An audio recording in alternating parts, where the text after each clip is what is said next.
お前は望むことを自由にやればいい。俺はその望みを支え、力になり続けると誓おう。どうして？言っただろ。俺はお前に惚れ込んだと。相変わらずの嘘。それに俺はお前の底知れない能力を無意味どころか心から好ましく感じている。それくらいは。Things are getting spicy in seventh time loop.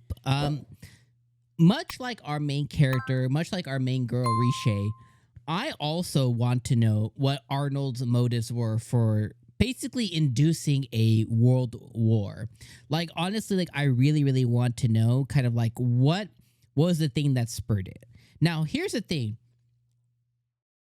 The writing in seventh time loop is so good and it's so intricate that you can kind of start making some amalgamations or some guesses to kind of what has gone on, right? Arnold has shown us that he has extreme passion and dedication and kind of like an obligation to his people. And based on that notion alone, you can kind of begin guessing where the reason to kill his father and become emperor, to start a world war has come, is because more than likely, not only did his father threaten his people, or at least who he considers his people, you could tell that there may have been neighboring nations who also threatened his people's peace. Again, these are just things that I'm guessing, but you could tell based on the actions that he took, right? He bowed to somebody who he's only known for a little bit. And, you know, he genuinely said to Riche, he was like, this person was a commoner. This person was from the slums. This person, this is his first job. This person has, you know, is an old timer who, you know, went for bad for this person. They all got injured today. He's like, it means more than words to say how thankful I am to what you've done for my people, because they can now continue to do the things that they aspire for, which is doing this job.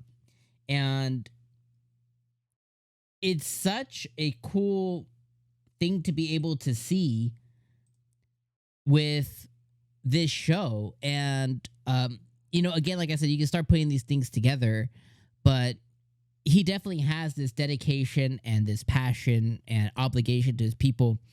And he's not willing to kind of, he's not really, he's not dissuaded or arrogant or prideful enough to not give thanks to those who have helped him. So Riche is being shown all these different sides to Arnold, and of course it's complicating her views, because to her he's the tyrant who waged war against the world and has continuously for the last 6 loops caused her death. What she's realizing now is there's more complexities involved in that, right? That it's more complex than just bad guy does bad things. No, there was a reason behind that. And she's starting to kind of be unravel it of like, okay, her last memory was this dude killing her. But it's not that he had something like a vendetta specifically against her. He was doing what he thought was right in the person. She was just in the way she was in the way of him accomplishing what he was trying to get done.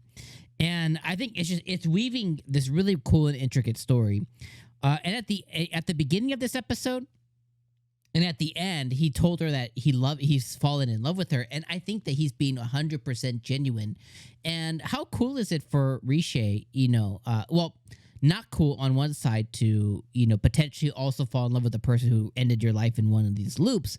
But how cool is it for her to be appreciated, not because of her noble ties, not because she can bear a child, you know, not because of these other things, but what genuinely makes her her, right? And at the end of the episode, she told us like, oh, you know, what, I don't worry about what people place value on. I place value on things, and that's what matters to me.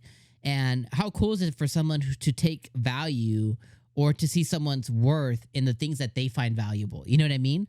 Like he's able to see like, oh, she's able to do all these things and just interest and entertain in different ways, as he says. It's just such a cool story. So anyways, episode number 2, I really, really loved it. I thought this was a fantastic episode. Love seeing the interaction between Riche and Arnold.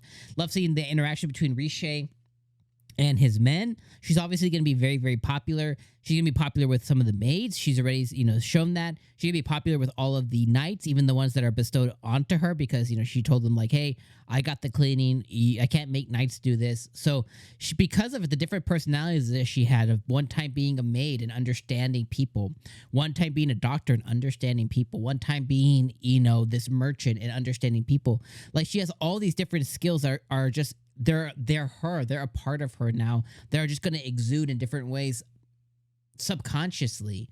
It's just so cool to see. So I loved episode number 2 of 7th Time Loop. I think this show is very special. I think the writing needs to get a lot more praise because it's fantastic. And the direction so far is almost flawless because I can start putting together a lot of things just based off these 45 minutes or so of the show we've been given so far. So let me know what you guys thought of this episode down in the comments below. I'm sure there's definitely some things that I missed and just kind of like recapping and kind of re-going some of the scenes. So let me know what you thought about this episode. Yeah, let me know how you're feeling. All right, my friends, I'm gonna see you guys next week. Peace.